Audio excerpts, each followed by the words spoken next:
Сәлем достар, менің арнама қош келіпсіздер. Лайк, комментарий жазып кетіңіздер.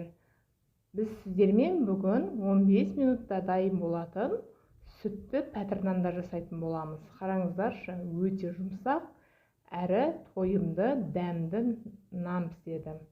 Ал бисмиллах деп ыдысымызға ыстық қайнаған суымызды құйып алатын боламыз. Үстіне тұзымызды салып, оның үстіне майымызды саламыз. Барлығын жақсылап араластырамыз. Сүт ыстық. Сіздер қасықпен араластырсаңыздар болады. Үстінен су құйып, мұздай су құямыз. Сонда жылымыққа келеді. Осылайынан дрожжамызды салып, жақсылап ситадан өткізіліп алған ұнымызға бөліп салып, қамырымызды жақсылап илеп алатын боламыз. Бірден салып жүрмеңіздер, қатып қалады.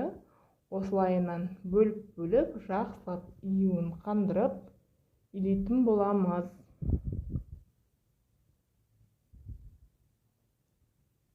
Бұл қамырды ашытпаймыз. 10 минутқа қойып, сразу істей берсеңіздер болады. Дәл осы рецепт бойынша менен 3 зуала қамыр шықты.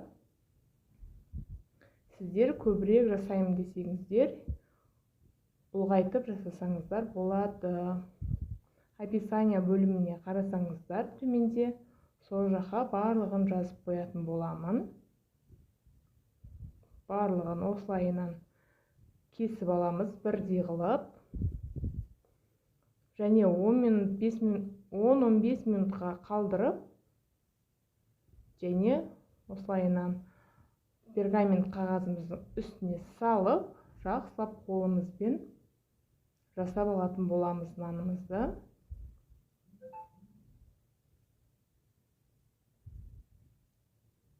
Ортасын басып пістейміз. Екі шет жан жағын осылай шығарып қоятын боламыз. Дайын болған қамырымыздың үстіне текешпен басатын боламыз. Сіздер вилкамен бассаңыздар да болады. Осылай барлық жеріне бірдей қылып ұрып алатын боламыз. Пәтір нанымыздың әдемі вид беріп тұрады. Үстіне жұмыртқамызды жағып, барлық жерін бірдей қылып жағып аламыз. Одан кейін сәндік үшін күнжіт себеміз.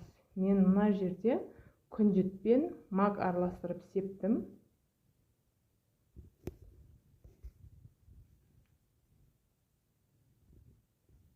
Достар, менің каналыма тіркелмеген болсаңыздар, тіркеліп, лайк, комментарий жазып кетіңіздер. Ал мінекей біздің сұлу пәтіріміз шықты, өте ыстық, әрі өте жұмсақ, дәмді. Бізге ас болсын.